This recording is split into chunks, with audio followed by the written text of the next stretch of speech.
Hello, আমি পূজা। আমার নতুন ইউটিউব চ্যানেলে তোমাদের সবার অনেক অনেক ওয়েলকাম। তো আমি ডেইলি লাইফে কি করি এইগুলোই তোমাদের সবার সাথে শেয়ার করব। আর আমার লাইফের জীবনের কিছু গল্প তোমাদের সবার সাথে শেয়ার করব, কারণ তোমরা আমার এখন নতুন ফ্যামিলি। তো ফ্যামিলির সাথে তো সব কিছু শেয়ার করাই যায়। তো আমার ভিডিওগুলো কেমন লেগেছে আর কেমন লাগে প্লিজ আমাকে কমেন্টে জানিও। আর আমাকে একটু সাপোর্ট করে একটু সাবস্ক্রাইব করে দিও। তো আজকে হলো আমার মেয়ের লাস্ট পরীক্ষা 8 পরীক্ষা ছিল। তো ওকে আমি স্কুলে নিয়ে যাচ্ছিলাম। তো ও ছোটো, অনেক বয়স অনেক ছোট। তো ওর স্কুল টিউশন সবই স্টার্ট হয়ে গেছে। তো এখন না মাঝে মাঝে ভাবে ওকে একটু বেশি চাপ দেওয়া হয়ে যাচ্ছে। তো এদিকে ও পরীক্ষা দিয়ে এসে এদিকে একটা চকলেট কিনে নিয়ে এসেছিলো। ওর মধ্যে এই খেলনাটা ছিল, যেটা একটা লুডো টাইপের। তো এখানে ওর ঠাম্মি ওর পাপার সাথেও খেলছিল এটা নিয়ে। তো এটা নিয়ে অনেকক্ষণ খেলার পর এটা নিয়ে একটা খেলা 1 2 3 শেখানো হয়ে যাচ্ছিলো আর কি। খুব ভালো লাগে যখন বাচ্চাদের কোনো কিছু খেলনা দিয়ে যে কিছু শেখানো হয় আর কি। তো এটা দিয়ে আর কি ওরা খেলছিল এটা নিয়ে। যখন আমি ছোট ছিলাম তখন আমিও 3 বছরের স্কুলে অ্যাডমিশন হয়ে গেছিলো, কিন্তু তখন এত সব ছিল না আর কি।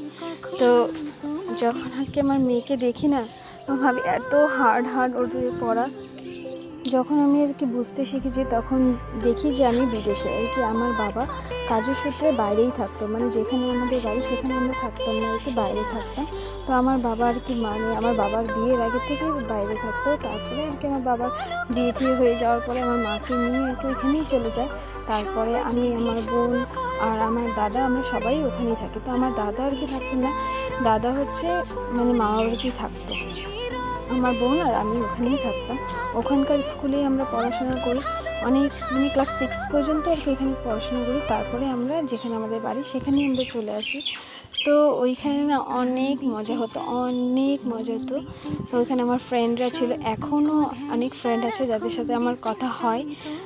এখন আর কি ফেসবুক হোয়াটসঅ্যাপের থ্রুতে ওদের সাথে কথা হয়। দেখা তো আর হয় না, আর যাওয়া আর হবে না কোনোদিনও। অনেক স্মৃতি আছে ওখানকার, ছোটোবেলার অনেক স্মৃতি আছে, যা আমরা খেলতাম, অনেক কিছু আর কি, অনেক মজা করতাম আর কি। পড়াশোনা, খেলাধুলা সব কিছু। ওখানে অত একটা টাইম পেতাম না, সব দিনই পড়াশোনা থাকতো। আর শুধুমাত্র সানডে দিনটাই আমাদের ফ্রি। সানডেতেই আমরা খুব খেলতাম, খুবই মজা করতাম। আর এখানে রুলসটা একটু অন্যরকম। আর এখন মেয়েকে দেখি, মেয়েও এখন একটুও সময় পায় না। ওই সানডেটাই একটু সময় পায়, তাছাড়া আর সময় পাওয়া হয় না। এখনই এই বয়সেই ওর এত চাপ। আমি ভাবি যে আরও একটু বড় হয়ে গেলে কি জানি কী হবে। এখন চাপ বলতে ও এখনও পারে না, তো ছোটো এখন ওকে শেখানো হচ্ছে তাই। আর যখন ও বুঝতে পারবে তখন হয়